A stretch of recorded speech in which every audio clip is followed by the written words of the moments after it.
or this function on my phone that cut off all the unknown callers. I've been getting bombarded by a bunch of solicitors.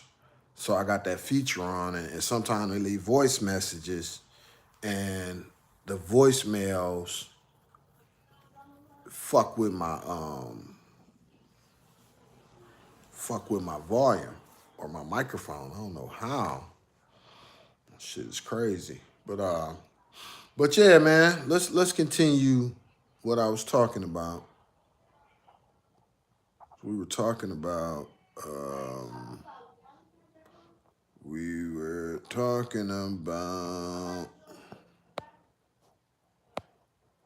Charlie Kirk. So yeah, his people,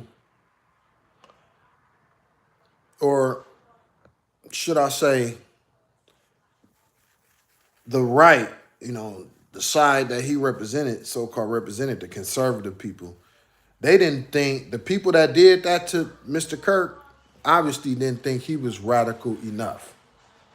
So that, like, man, like that's what's so weird, because I thought he was radical. I thought what I heard him saying was some radical stuff. You know, I wouldn't necessarily, that's why I guess he never showed up on my radar, because, you know, before this, I probably seen him and probably just clicked off, because he wouldn't get me. I would not feel compelled to say anything, respond to anything that he's saying. I'm a little older than him, and so I'm a lot more wiser than him.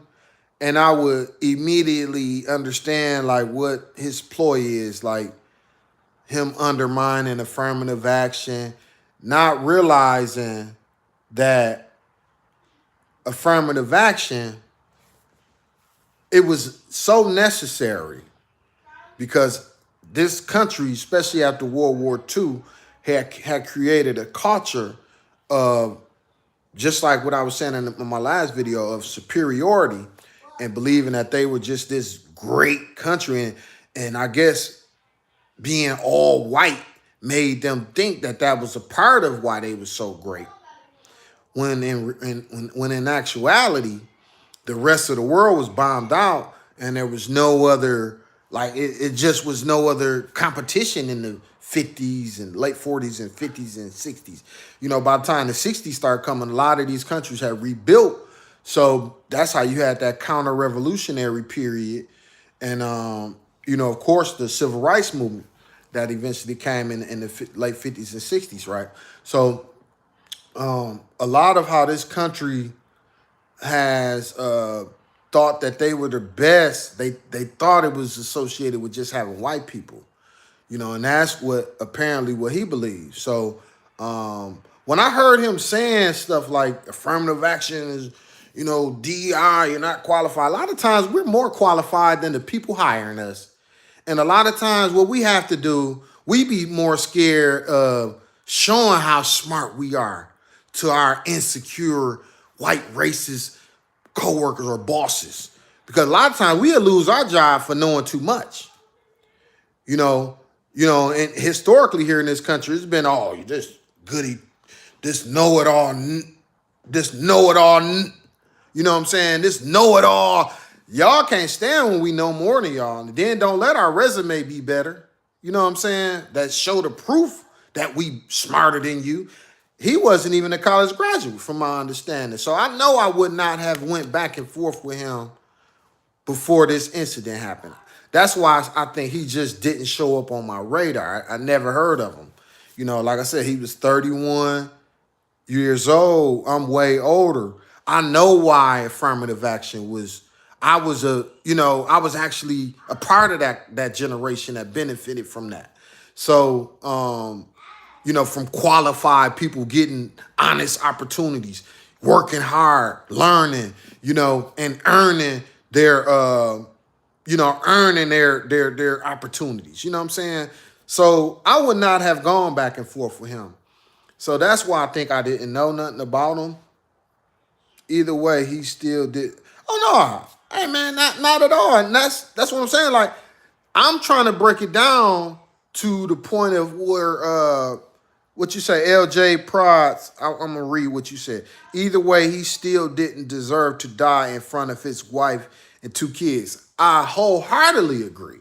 That's why you would never see nobody like me even thinking. Like I said, when he was alive, I didn't even know him. I wouldn't even. I just would have. I would have. He would have not been in my algorithm. I just would have not wasted my time. I would have looked at him for 2 seconds and clicked off. And I probably have, because I didn't realize his platform was that big until today. When I was looking at his turning point, I'm like 3.2, like, wow. And it's a lot of, even like Mr. Beast. I just heard of Mr. Beast this year. I never knew nothing about Mr. Beast. That's Wasis. Yes, he was. He did. What you say? He wasn't a racist. I mean, y'all can go back and forth about whether he was a racist or not. My thing is, I know firsthand, like MLK Day. I remember celebrating MLK Day and what it meant to me as a kid. That's just one example. Like I said, this is all stuff I heard after he was taken out. So if I would have seen a lot of these clips that I seen after his death before he passed, I just would have turned it off. Like, I'm not going back and forth with nobody. The only reason I'm speaking about it now is because obviously it was a big outcry after what happened to him. And a lot of people on the so-called right was pointing fingers at the so-called left. And I'm like, what? Wow, who is this dude? And obviously it was one of your own, a Grayper, a crazy person, just like the president. We have a bunch of kids, bunch of young 20-something-year-olds, white, Christian, great background, gun lover, toting, and deranged meme culture people. Yeah, that's what y'all dealing with. Just because you don't agree with someone doesn't mean you kill them, but I am neutral, and I'm saying no one deserves. Bro, I say the same thing, but obviously on his own side, they didn't think he was radical enough. They agreed with a lot of stuff that he said, but didn't think he was radical enough. They didn't think he was controversial enough. That's what I'm hearing. So they didn't think he was. These people identify like they are like racist people, but they didn't think he was racist enough. So that's the problem, bro. Like y'all, it's like y'all don't understand. Like y'all want to, don't just look at my skin and not listen to me, bro. Damn. That's the problem I get with y'all racist white people, man. Y'all don't listen. Y'all, we can trick y'all just by just being black. Y'all just caught up, just can't listen. Damn. Why do you think we are radical? Because it ain't no think. This man is gone behind somebody that did that to him. If you don't think that's radical, I don't know what to tell you. I'm not going back and forth with you about that. The proof is what happened to him. I'm not going back. I can't convince you that you're not radical. Bro, I don't know what he was. What you say, Jacob McNabb? How was he racist? Like I said, man, it don't even matter. Because under the guise of what y'all say, the First Amendment, freedom of speech. Yeah, y'all think y'all can just be running around here racist, and y'all can. Guess what? It's a reaction to that. It's a reaction to that. You know what I mean? So something doesn't smell right. Me, who is he? What you mean something don't smell right, Vicky S? Dude, how are we racist because we are Republican? We can't get one definition example. Can't get one definitive. You mean definitive example? Give me one example of how he was racist. I don't even care, man. Like I said, I don't care if he was racist. But like I did give you one example. If you was listening, like Martin Luther King Day. That's one thing. And all I'm going to say is Rest in heaven to Martin Luther King, one of the greatest men that wanted little black boys and little white girls to hold hands. I think that's probably that one thing scared the shit out of y'all great grandfathers and grandfathers when they heard little black boys and little white girls. Ooh, y'all got scared. Y'all said, "Oh no, we got to get him out of here." He said, "Little black boys and little white girls." Oh man, y'all got scared to death. When Martin Luther King said that, oh shit. Ooh, y'all got scared, boy. Y'all said, "Oh no, we can't have little black boys and little white girls. Y'all little precious little white girls. The devil in the flesh, girls." You can't say the First Amendment and nothing. But I don't even care about no amendments. I care about God. Do you care about God? Y'all say y'all do, but y'all be trying to convince yourselves because you ain't convincing nobody else. Like Nick Fuentes talking about he wanna. Let's put Nick Fuentes' picture back up here. Cause he crying now. Now that they found out the person that did that to him is somebody that follows him. Yeah, what y'all got to say about that? The devil, look at him. He look just like the devil. This how the devil look, y'all. This the devil in the flesh right here. So confused. Poor Nick. Poor Nick. He got that Spanish nickname. He hate his own people in the face of trying to be liked by some damn weird Republican people. Some crazy people that's mad at us because we ain't got to do nothing. All we got to do is move out the way and let y'all carry yourself over a cliff. Y'all backwards. Y'all want to go straight to hell. That's what y'all want. Suicidal. Yeah. But just like I always say about Hitler, man, Hitler was going to do that to himself anyway. Why he didn't just do that in the first place and save all them millions alive?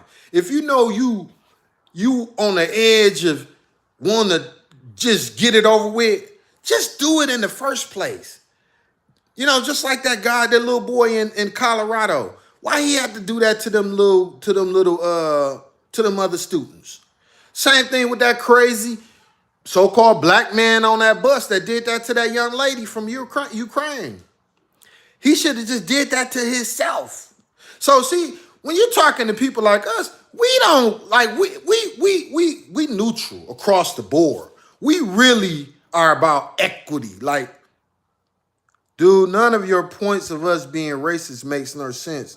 You are talking about my grandparents and say that means I'm racist. Listen here, man.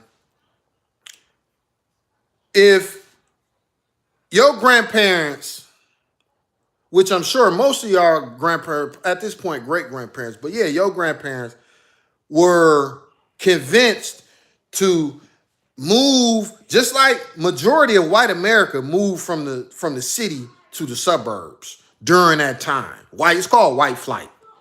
A lot of them was terrified of Martin Luther King. Your parents got raised with that doctrine. In turn, your parents raised you. You don't think that how you ended up had anything to do with your parents? See, I can't answer that for you. I just know that how I ended up had everything to do with how I was raised. That's all I know. But a lot of y'all like to act like y'all don't come from where y'all come from.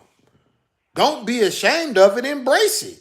You didn't just appear here on your own. You was raised. Jacob McNabb, would you say, dude, none of your points of us being racist, and you put in quotations racist like it's not real. Oh, it's definitely real. Take them quotations off. You have no idea who I am. You're calling me racist. I don't know how you look. I have more black friends. Man, listen here. You black. Did you know that? Tell your black friends when you see them that you black too, because you also come from Africa originally. And trace your DNA all the way back to Africa and prove to them that. That's how you do that. So you can quit saying you got black friends. You just say you got friends. You just say you got friends. Because you black too. You black. Everybody black. Nick black. Everybody come from Africa originally. Yeah. We get to the bottom of it, we all used to look just alike. I have every idea who you are. You got a round head, just like Nick. You are a human being. When I see you, I see God. Just like when I look in the mirror. I see you, I see my reflection. I see my reflection in Nick. Yeah, he is me, I am him. That's my brother. He don't feel like that though. He crazy. Just like a bunch of his followers, just like a bunch of Trump followers. Y'all crazy, just like you, Jacob. You crazy. I have no idea. I have every idea who you are. I'm talking to you.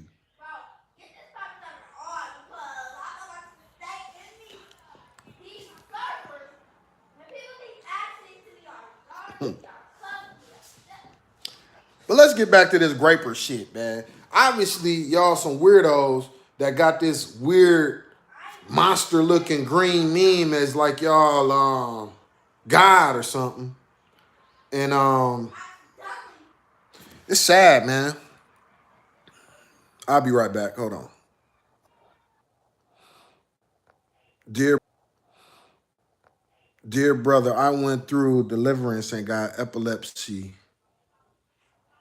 No name, do not need to email. Okay, you said, dear brother, I went through deliverance and got epilepsy. Broke off me that my brother's sister had got on them also. Going through deliverance. Yeah, hopefully you be all right, bro. I wish you had your real name up there so I could like, you know. Yeah, so this is obviously the some kind of meme. Like I just heard about this today. Never heard of this in my life. But this is some kind of meme associated with a group that's on Discord. They have hidden messages. No one really can see them. And they have came together to create some type of secret group of people that basically are far right group of people that are, you know, extra everything that you could think of what the right represent, but they extra on it. You know what I'm saying? They super duper on it. So yeah, this is apparently what it's came to, man. This logo, these are what these people follow. So this is what we can definitively say attributed to the demise of Charlie Kirk. A goddamn meme, you know. And like I was saying in my last video, man,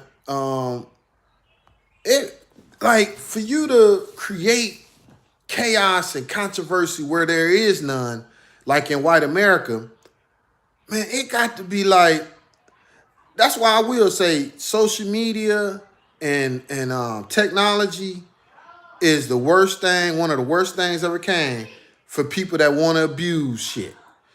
A lot of these so-called, you know, all white places in America, they got access to the internet. So, you know, it's sad to say, man, but on the surface of a lot of these towns, everything looks perfect. You know, but when you add in this technology and people being able to get online, you know, that's how you can kind of see if this image of this good old boy town, this, you know, this old timey downtown, all this type of culture that a lot of these so-called all white areas like to portray, this image of being just so good, and if it's really real, because once people get information and get a different perspective and start to, you know, pretty much learn more than what they were taught in a lot of these little bitty towns, little bitty all white towns, then they start to see like, damn, you know. But what do you do with that? Because the Tyler Robinson guy, what they're trying to do, they're trying to blame the left on him being radicalized. I beg to differ. I believe that Charlottesville situation and the aftermath of that, and them creating this far right group is what contributed to him doing what he did. You know, a lot of them probably agree with what he did. So that's the issue. That's what I'm saying. So a lot of this, man, like, you know, white America got to deal with this. You know, I'm out, man. I just wanted to give my little 2 cents on it, man. Rest in heaven to Charlie Kirk, and you know, and pray for that Tyler Robinson family too, man. Like, you know, I already know they about to go through hell. You know what I'm saying? And praying for all the Graypers too, man. Like, we all people. Like, stop believing in the damn meme, man. Believe in God. You know what I mean? Stop believing in some fat green meme, man. Like, believe in God, bro. Like, you can't just keep taking wrong and having no accountability and being more wrong on top of that. And then being more wrong on top of that. That's how America got to where America is now. No accountability. Just lies on top of lies on top of lies on top of lies. Wrong. And then you know what that does is it just basically makes you septic. You know, when you get septic, that's when your sickness turns on itself. Your sickness turns and creates another level of sickness. That's what septic is. This country is septic because of all the lies that's been told, all the, you know, just let's not talk about slavery. Let's not talk about racism. That's how you get it. Let's not talk about, no, let's talk about it even more. Let's talk about it more. Let's talk about it more. And let's keep talking about it till it never exists no more. Y'all scared to talk about facts, scared to talk about the truth. Y'all wanna, they firing people for talking about it. They censoring us on these platforms. They doing all of this, man. It's time out for that. I'm gone.